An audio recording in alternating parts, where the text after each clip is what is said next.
Hey guys, let's play a game. I'll do a hot take on a Star Wars topic I feel strongly about, and you tell me if you agree or not in the comments. I have a deeper analysis in my lore videos and character highlights, so be sure to check those out, and if you enjoy them, subscribe and hit that bell button so you know when my next video drops. Anyway, here's my hot take of the day. Young Anakin Skywalker is not a good hero archetype in the Phantom Menace. Reason number one, it's not even his adventure. The journey begins with Qui-Gon Jinn and Obi-Wan Kenobi. We see them in the beginning of the film, and it's pretty much their quest from the beginning to end. You might as well call the film The Adventures of Qui-Gon and Kenobi, right? Because I believe that each hero must take center stage of his own story, and it doesn't happen here.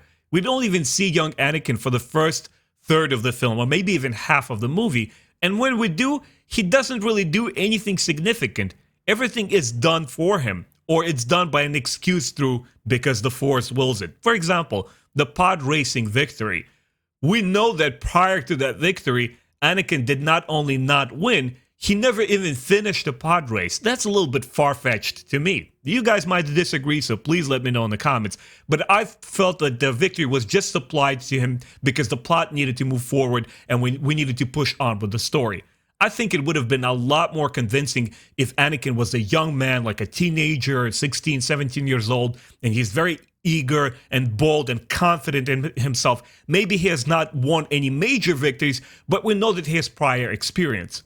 It's not that all of a sudden a kid who has like just natural ability with trinkets and he's doing stuff wins the baddest, boldest victor in this pod racing scene, right?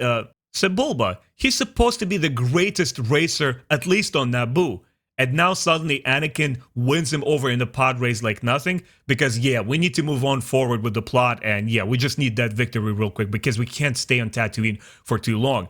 I just felt that the story didn't prepare us for that moment well enough. That there could have been some details in the background. Or once again, reiterating the point that Anakin could have been older and more experienced. This victory was just supplied to him out of nowhere. He wins because... what's the explanation? The Force.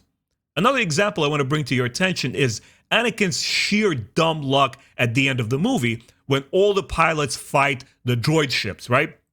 Anakin hides in his Naboo fighter. It flies out into space on autopilot, and he says to his droid, "Hey, R2, let's try this and that. I'll try this trick." We know that it happens as perchance. And it's not really destiny in his ways. He's like, okay, I'll try to push this button. And he pushes a button. And through this dumb luck, he scores a victory for Naboo. Once again, I felt it was too far-fetched. It wasn't well integrated into the story. But if you guys disagree, please let me know. Lastly, I felt like Qui-Gon Jinn's and Obi-Wan Kenobi's master and apprentice relationship completely sidelines young Anakin. And that's why I mean he's not even central to the plot. Why do we need this extra Jedi Qui-Gon Jinn who is never mentioned before, where it really should be Obi-Wan Kenobi imparting his knowledge to Anakin? Because we see in the original trilogy, it is Obi-Wan Kenobi that trains Anakin. Like, why do we need this extra trope of an extra character who dies and the whole duels of the faith thing? I really don't understand it, guys. I feel that Obi-Wan Kenobi should have been there, and Anakin is in the focus. He is in the center of all the events, and he's the one who's learning about his Force abilities, and he's the one who wins the day through his own actions. And the whole idea that Anakin is taught in Phantom Menace, there's only 2 tiny episodes there. Qui-Gon Jinn pauses there on Coruscant for a minute, and he imparts the information about midichlorians to Anakin. Okay, that's arguably a teaching moment there. And also, at the end of the film, he is told to hide in a Naboo fighter, which that's not much of mentoring there. That's more like nagging. Hey, go hide real quick. You're not important. Sit this one out, and we will win the day without you.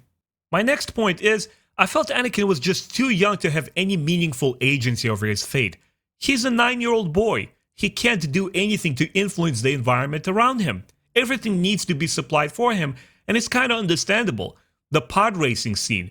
If Qui-Gon Jinn wasn't there, if the Naboo ship wasn't damaged in its escape and didn't have to land on Tatooine, and Qui-Gon Jinn and the crew venturing into the city, they would have never met Anakin, and he would still be a slave with his mom, not being able to do anything about it.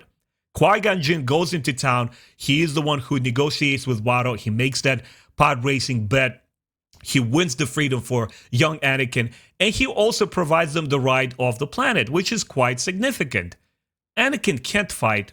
He can't buy his own freedom.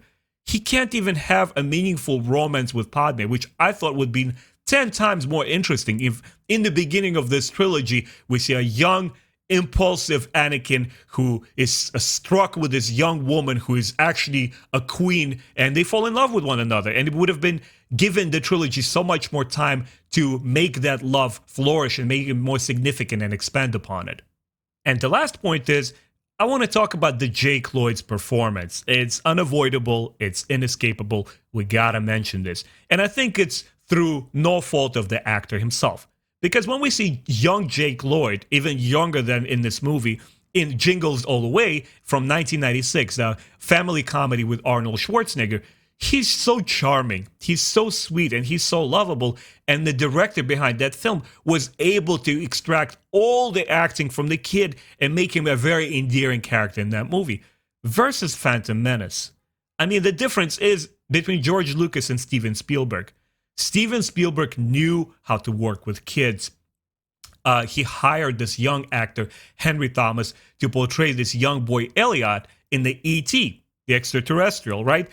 Once again, we see this young boy who is going through the divorce of his parents. He's very traumatized by it, but it's so charming and it's so realistic and believable. And there's so many moody moments of silence where the family is sitting at the dinner table and the kid is showing his heartbreak or moodiness of being angry at his mom or not understanding, and his bonding with this E.T. alien creature. It is so convincing.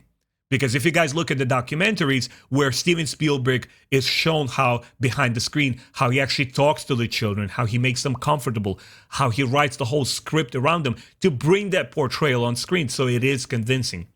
Unfortunately, with George Lucas, it's an entirely different story. Even in the original 1977 film, adult actors, Carrie Fisher, Mark Hamill, Harrison Ford, they complained that George Lucas wrote the dialogues, that nobody would talk like that in real life, right? And there was so many cheesy things there. And every time they had questions about, hey, how should I act in this scene? What should I do? His directing was not really on point there. Let's all celebrate and recognize George Lucas's genius as the creator of stories. But as far as the filmmaking techniques go, I would pick Steven Spielberg over him any day of the week. And this is what I mean by Jake Lloyd's performance. I feel that it was sabotaged by poor script, poor writing, and unfortunately not a lot of direction, not a lot of care put into this character, and treat a young 9-year-old Jake Lloyd with patience and tell him, look, let's try one more time. Let's do another take on it. And I think then it would have been a lot more convincing. Anyway, guys, this was my hot take. I know there's a lot of ideas that you may disagree with. Please let me know in the comments below. I'll try to get to as many of you as I can. I think this is a pretty interesting way to make you guys part of the channel and have you join the discussion, and so that I get to reply to you as well. Anyway, thanks a lot for watching. I'll see you guys next time. Take care.